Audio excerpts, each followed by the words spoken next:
తులమొలిసిన ఉద్యమాల రవితేజం ఉద్యమాల సిద్ధాంతపు నడకల బాటలు చూపిన బాణం తెలంగాణ తొలి పొద్దుల మొలిసిన ఉద్యమాల రవితేజం ఉద్యమాల సిద్ధాంతపు నడకల బాటలు చూపిన బాణం వ్యూహకర్త చాణక్యుడవై తెలంగాణ జయశంకరువై వేసే అడుగు ఒక అనుభవమై నడిపినావు రథ సారథివై చాలా ఓపికగా సహనంగా ఉండే మనిషి, ఎప్పుడు చిరునవ్వుతో ఉండే మనిషి. సో తాపసి లాంటి మనిషి, నిజంగా చెప్పాలంటే ఒక తపస్సులో ఉన్న మనిషి లాగా ఉండేవాడు.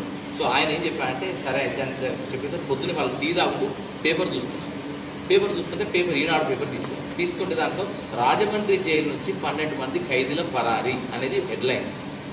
చూసిన తర్వాత ఇదేంటి వార్త అని అడిగేసరికి వార్త తీసి చూసిన తర్వాత ఏముంది, రాజమండ్రి జైలు నుంచి 12 మంది ఖైదీల పరారీ అంటే నువ్వు అన్నావు కదా ఇంతకుముందు, మీ తెలుగు కరెక్ట్ తెలుగు అన్నావు కదా, మా తెలుగు ఏదో తౌరక్యాంధ్రము అన్నావు కదా, తుర్కా అంటే టర్కీతో మిళితమైన ఉర్దూ భాషతో మిళితమైన తెలుగు అన్నావు కదా, దీంట్లో ఏది తెలుగు చెప్పాను, ఎందుకు తెలుగు, ఇదంతా మొత్తం తెలుగే కదా అని ఆయన. రాజమండ్రి జైలు నుంచి 12 మంది ఖైదీల పరారీ అని అంత కరెక్టే కదా, లేదు ఒక రాజమండ్రి 12 మంది తప్ప అంతా ఉర్దూ అని చెప్పాను. నిజంగా చూడండి, రాజమండ్రి జైలు అనేది ఉర్దూ పదమే, 12 మంది అనేది మాత్రమే తెలుగు, ఖైద్ అనేది ఉర్దూ పదమే, ఫరార్ నుంచి ఫరారీ అని వచ్చేది. సో ఇది ఉర్దూ పదమే.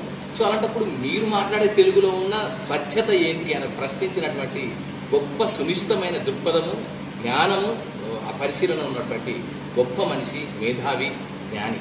సో అలాంటి మహనీయుడి స్ఫూర్తిలో ఈరోజు మనందరం ఇక్కడ కలవడం అనేది సంతోషంగా భావిస్తూ ఇప్పుడు ఇలా త్రిపాఠి గారు జస్ట్ గ్రీటింగ్స్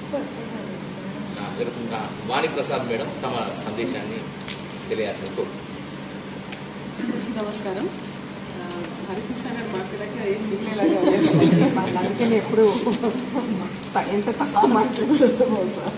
విద్యార్థి దశ నుంచి కూడా ఆయన తెలంగాణ కోసం, తన ప్రాంతం కోసం పాటుపడినటువంటి అటువంటి కన్సిస్టెంట్ పోరాటం అనేది అందరికీ స్ఫూర్తి.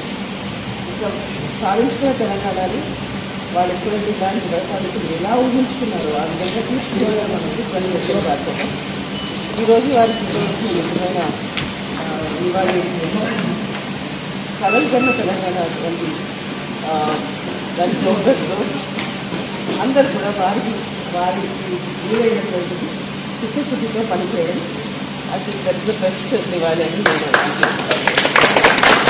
ఎక్కడ ఉండొచ్చు, ఏ శాఖ ఉండొచ్చు, ఎక్కడైనా ఉండొచ్చు, కానీ సిన్సియరిటీతో పనిచేయడం అనేది ఏదో కూతుమంత్రంగా కాకుండా చిత్తశుద్ధితో మనస వాచ పని చేయడమే అన్నిటికైనా మనం ఇవ్వగలిగిన మంచిది వాళ్ళు.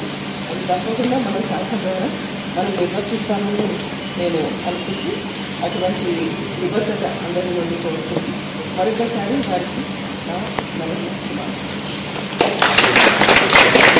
చాలా చక్కగా అంటే ఒక మహనీయుడికి, ఒక వైతాళికుడికి, ఒక సిద్ధాంతవేత్తకి, ఒక మేధావికి, ఒక జ్ఞానికి సరైన నివాళి అంటుంటే ఏ కళల కోసం, ఏ స్వప్నాల కోసం ఏ ప్రజలు దాదాపు 60 ఏళ్ల ప్రజా పోరాటం, 4.5 కోట్ల ప్రజల నిరంతర ఆకాంక్ష ఏదైతే ఉందో దాన్ని సాకారం చేసే దిశగా మనం మరొకసారి కంకణబద్ధం కావాలని, దృఢంకితం కావాలనే ఒక స్ఫూర్తిని ఈరోజు వారి జయంతి సందర్భంగా గుర్తు చేసుకోవాలనే విషయాన్ని చాలా చక్కగా అద్భుతంగా వివరించి అందరిలో ఒక కర్తవ్య బోధన చేసిన వాణిప్రసాద్ మేడంకి మరొకసారి మనందరి కర్తార్థం ఉంటే వారికి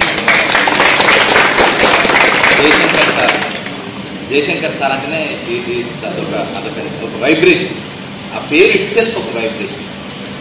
అలాంటి ఒక అంటే వ్యక్తిత్వ పరంగా, సాహిత్యపరంగా, జీవిత పరంగా ఏ కోణంలో చూసినా ఆయన ఒక ఆదర్శ పురుషుడు, ఒక నిరాడంబర జీవన తాత్వికతకి ఒక నిలువెత్తు నిరాజనం.